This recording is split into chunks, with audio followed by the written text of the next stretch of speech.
when her name was uttered and that she said yes, the entire room applauded.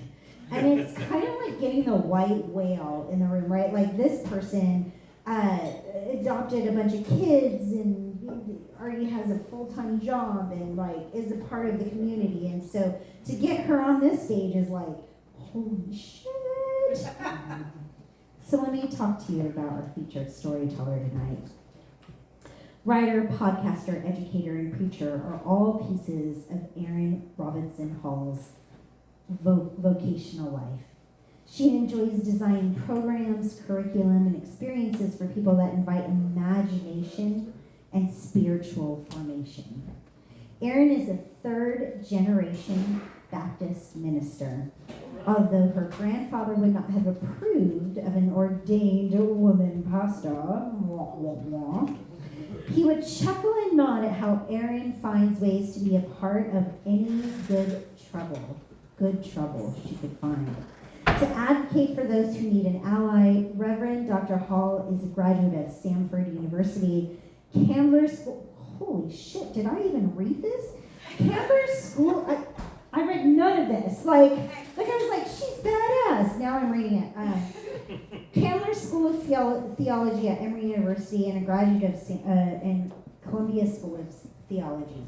She and her husband Jake spend most of their time driving their 4 young children to sports, dance, and to too many activities.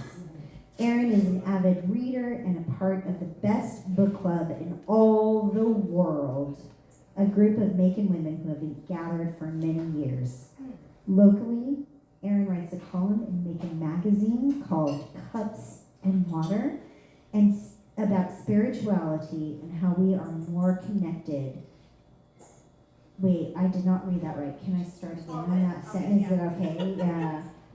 Erin writes a column in Macon magazine called Cups and Water about spirituality and how we are more connected that separate after all.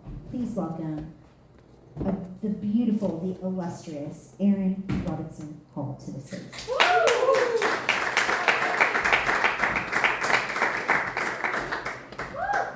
Thanks, y'all. Don't worry, it's not a Bible. I want to tell y'all about how I like a package to arrive on time. Okay. Like you order it and you track it and it is right where it's supposed to be, exactly as you thought it was going to be, right when you thought it was going to be there. I bet you feel the same. Except sometimes the best packages do not follow the rules. So in our year of, oh my God, in 2019, my husband and I said yes to a lot of things. I vocationally said yes to something new. I took a little career path off of preaching more to creating things and podcasting, and I thought I had it all figured out. Then we said yes to my lovely mother-in-law coming to live with us for just a little bit while she recovered from some surgery. And her favorite thing to do was say yes to anything that QVC was selling on TV. So we just laughed so hard every time we got to see another package arrive on the doorstep, and we had no idea what it was. And Jake, my husband, we would laugh so much because what's funny is at the time, we were waiting on a very special package. We had our 7-year-old biological son, but we had said yes to adopting a child from foster care. We had been through the whole process and been trained, and we knew everything there was to know, right? We knew nothing. We were completely unprepared, but we were waiting for the day that we would get that call. So in that season, my mother-in-law's 2 favorite things to do were ask us questions we could not answer about adoption and order from QVC. So it got to about Halloween, and she had this grand announcement, and she said, by the way, I figured out what you need. I figured out you need a new Christmas tree. And I looked at my son, who had just put on his Halloween costume, and I said, okay, whatever you need. And she said, you need Bethlehem lights on a Christmas tree. If you've ever seen QVC, Bethlehem lights are a big deal. And I politely told her, no, we don't, no thanks. And she asked 87 more times. And finally I said, sure. So we ordered this pre-lit monstrosity. And then, somewhere between her going back home to Columbus and Thanksgiving, we got another call. And the caseworker asked us if we would accept or consider bringing home a large sibling group of children, not just one child. And we said, sure. So in the mix of all of that, I completely forgot that there was a 12-foot Christmas tree coming to my house. Turns out, when you are parenting children with trauma, the chaos and the love and the massive amounts of cereal and stuffies that fill your house keeps you a little busy. And so we got to early December, and I have not seen one bit of that package that was not there on time. I should also mention, at the time, my husband was a pastor at a church right down the road. And so when we brought our kids home, we knew one thing we were so excited to do was take our kids to the Christmas Eve service at this church. Now, this was not a casual affair. This was a very buttoned up, starched collar, high, holy, everyone comes out in their furs and their pearls Christmas Eve. But I thought, well, we can do this. So I put it on our calendar. That's the thing we're going to take our kids to. But our kids came with a lot of feelings, a lot of history, a lot of trauma. So you live, you learn, you read up on stuff, and you pivot. About early December, all of a sudden, on the front doorstep was a box about 10 feet long. And I thought, oh my God, that tree. So my husband and all the kids grabbed a side of the box and lugged it inside. And I thought, all right, let's do this. Let's put together the world's most perfect tree. And so he took out the first part. And the minute he took it out, the kids made a fort out of that box. And they started fighting and all that stuff. And Jake said, okay, I have part C. Okay. And he pulled it out. It was beautiful white lights. Looked just like this. Just what I ordered. And then he pulled out the next section. I got part C again. And that was colored lights. But he added on top. So we have white and beautiful multicolored lights. And then he pulled out the next section. He goes, I got part C again. And this was bright yellow lights. We sat down in our absolute exhaustion and died laughing. There's nothing else to do when life is that chaotic but just laugh. And I look under the tree, and our littlest guy, 3-year-old little tough guy, said, Mama, this is the most beautiful lights I've seen in my whole life. And I thought, if he can see the beauty in the chaos, let's go with it. This is our tree this year. Mm-hmm. And I needed that perspective for what came next. Because when I thought Christmas Eve service, that our hot mess crew could walk in to this buttoned up service, I was not prepared. So we walk in, and I had a plan, second row, pastor's wife. We're gonna have decorum, right? We're gonna be a little bit classy. Had a little speech with the kids, and the 4 of us and myself march in. And my oldest son took his little tiny candle, and he did exactly what he was told. And he sat down and held it just like this, as the lady sang, "O Holy Night." The same lady who had sang the same song for decades, because no one else can sing that song. And she tried to hit those high notes, and my daughter filed in, and she was terrified at the hundreds of people.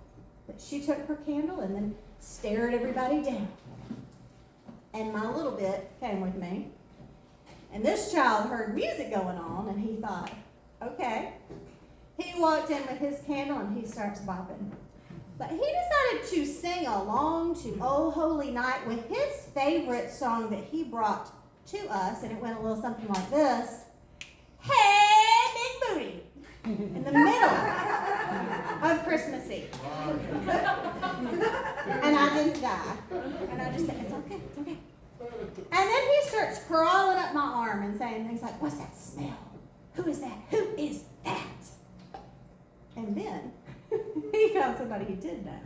My husband, up on the chancel of this sanctuary, and a little child with no filter says, hey, that's my daddy. And it was a disruption. But it was what I needed for what came next. Because the thing is, when you're parenting in those kind of moments, you get this kind of sense of resolve that I did not even know I had.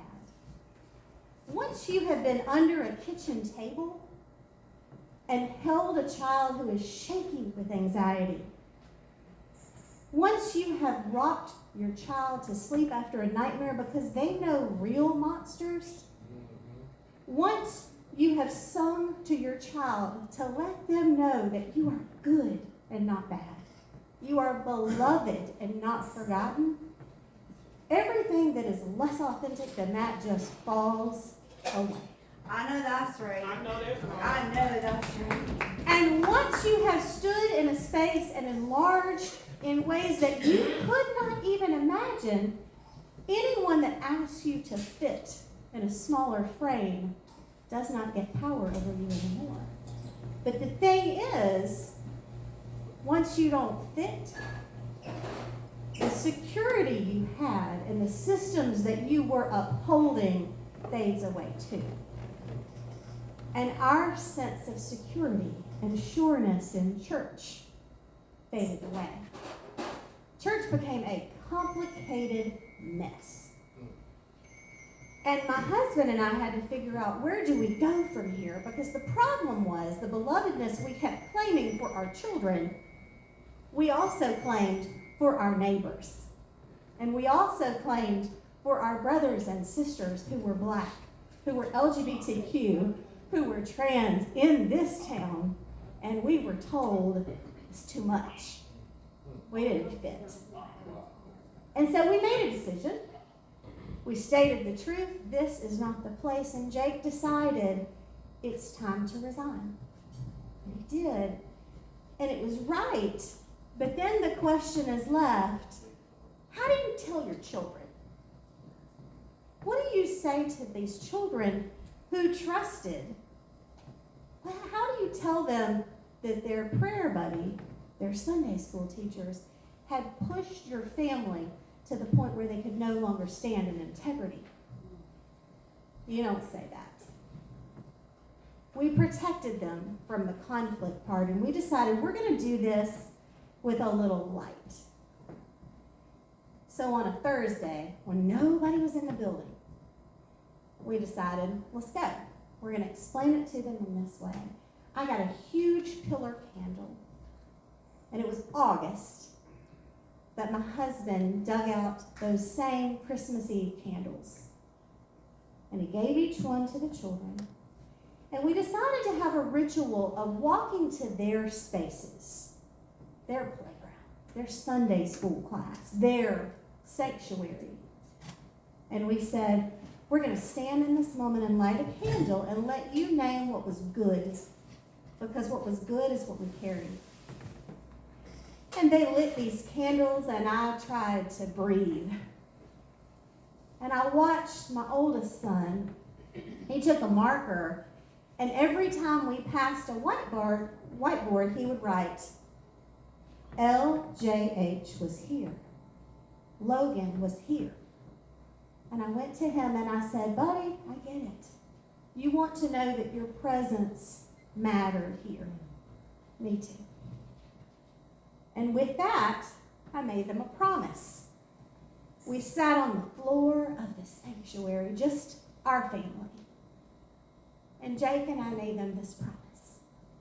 The next place we go, where you hear the stories of God, I want you to look for the light. You'll go to a place again, and they'll be lighting candles, And they'll be lifting lights, and I want you to notice the lights. And I promise you, the next place we go will be a home where we can be fully loved, fully known. I promise you. And I promised them that their friends could find the same. And we left, and we moved on, and kids are resilient, but I felt gutted. I was not sure that I would ever find a home again inside the walls of a church. We moved forward. We tiptoed that Advent into a place where I knew a couple of friends went, and we walked in with our broken hearts. And we found misfits and artists and hilarious goofballs.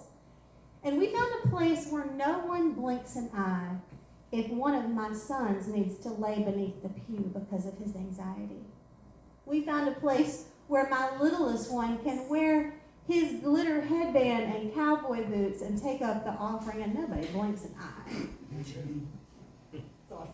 And we found a place where we could bring our bruised souls to sit next to other people who had also been bruised. So last week, we were at that place. And our whole city, it feels like, has experienced this sense of grief lately. And we needed some light on that night. But this light was not inside the church walls. We found ourselves sitting in the middle of College Street because they block off one end of the street, and everybody brings their camp chairs, and they light a star outside the building. Because for me, I'm not interested in a pre-lit, perfect Christmas anymore. We are past that kind of thing. And going forward in these days to come, I think we all need a little bit more authenticity. So we were outside sitting in College Street, and we watched the star be lit, and then I noticed my son is raising his candle. And I said, hey, didn't I tell you we'd light candles again? And I knew that we had kept our promise to our children. We found a place where they are named and known as beloved, and that's all I ask. And so I looked at Logan and I said, buddy, you're here. And the light you bring makes this the most beautiful light I have ever seen.